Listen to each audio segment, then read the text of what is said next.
진짜 일꾼 찾기 프로젝트 기대되는 점 또 우려되는 점 뭘까 궁금합니다. 뭐 여러분들 이름이 나오더라고요. 뭐 봉준호 감독 얘기도 나오고 뭐 이국정 병원장 얘기도 나오고요. 박성민 대변인님 한번 들어보겠습니다. 저는 사실 우려보다는 기대되는 점이 훨씬 크다라고 네. 생각하는데요. 일단 국민들께서 좀 특별한 경험을 하게 되실 것 같아요. 보통 장차관 인사 같은 경우, 특히 뭐 대통령의 인사권이 닿는 그런 자리들의 경우에는 통상 국민들은 발표가 나고 알기 마련입니다. 그렇죠. 아, 이런 분을 이제 하는구나라고 사실은 국민들 입장에서는 한 발 떨어져서밖에 볼 수 없는 그런 상황이었는데 이재명 정부가 이야기하고 있는 게 이제 국민 주권 정부잖아요. 국민들께서 직접 이 국정 운영에 참여할 수 있는 활로를 직접적으로 열었고 그리고 인사의 기준 자체도 어떤 여의도 문법이라든지 기존 정치권의 문법을 답습하는 게 아니라 국민들의 시선과 함께 맞추고 국민들을 위한 인선을 하겠다. 그리고 국민들께서 직접 주권자시기 때문에 이런 주권을 행사하실 수 있는 기회를 열겠다.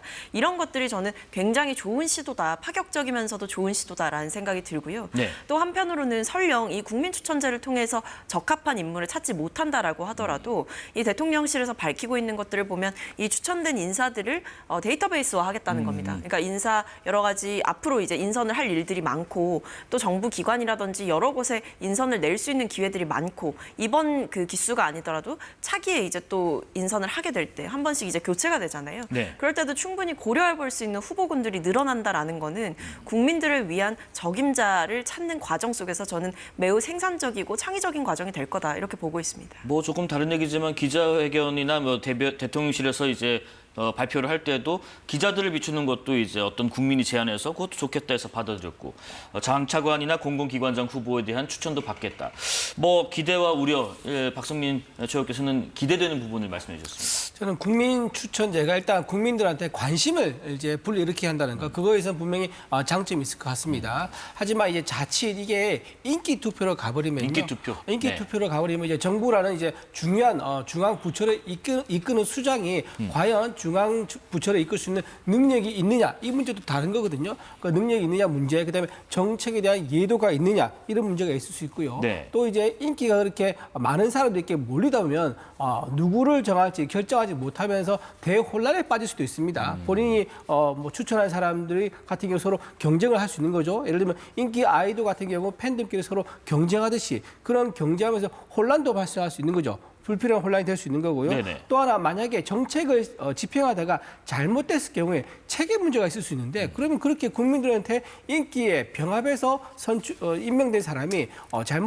잘못됐을 경우에 정책에서 책임을 어떻게 질 것이냐. 그냥 단순히 자리에만 내려오기만 할 것이냐? 그럼 또다시 또 인기 있는 사람 또 내보낼 것이냐? 이런 문제가 있을 수 있습니다. 그러니까 또 하나 말씀드리면은 예를 들어서 극단적인 지지층에게 인기가 있는 좀 납득하기 어려운 인사. 예를 들면 이제 김원준 씨 같은 분을 할 수 있겠죠. 김원준 씨 같은 경우는 이제 오랫동안 음모론을 이제 많이 설파를 해가지고 굉장히 문제가 많고 각종 소송에도 많이 얽혀 있는 분인데 이분이 어떤 중앙 부처의 장으로 간다. 예를 들면 방통위원장으로 간다. 이런 것도 이 제도 내에서는 가능한 일이 돼버리거든요. 그래서 이렇게 가버리고 나면 나중에 이거는 국민의 뜻이야 라고 하면서 밀어붙일 경우 그럼 어떻게 하겠습니까?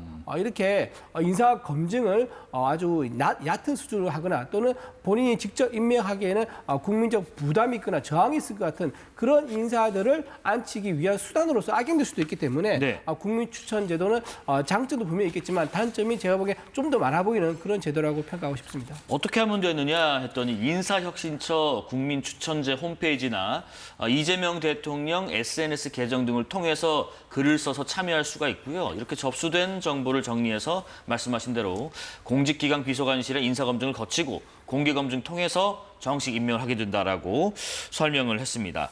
뭐 지금 이재명 대통령 제가 SNS 오기 전에 보니까 우리 남편 추천해도 되냐, 뭐 이런 장난 섞인 글부터 뭐 이준석 여가부 장관을 추천한다 이런 비판조의 말부터 여러 가지가 나오는데 깜짝 인사가 나올지도 궁금하고 또 직무 전문성과 좀 무관한 추천이 있지 않을까 이런 우려 말씀하신 것처럼 또 추천을 하더라도 결국은 대통령실에서 검증을 하고 또 대통령이 재가가 있어야 되고 청문회도 거쳐야 하는 거잖아요. 그러면은 국민 추천제라는 말이 맞을까 하는 생각도 들어요. 그렇죠. 지금 방금 말씀하신 것처럼 대통령실에서 결국 민정수석실에서 인사 검증을 막 하게 될 건데 그렇다고 하면 거기서 이미 싹 스크린을 다 해서 국민 추천제에서 올라온 명단을 다 빼버리고 애당초 염두에 둔 인사를 통과시켜서 인사청문회 한다 그러면 국민 추천제 왜 하지? 라는 그런 또 근원적인 의미를 둘 수 있는 거거든요. 이제 국민들한테 관심을 끌어모으되 국민들의 의사를 반영하지 않는 그런 인사를 할 수도 있기 때문에 이게 네. 과연 옳은 것인지 좀 의문이 합니다. 네.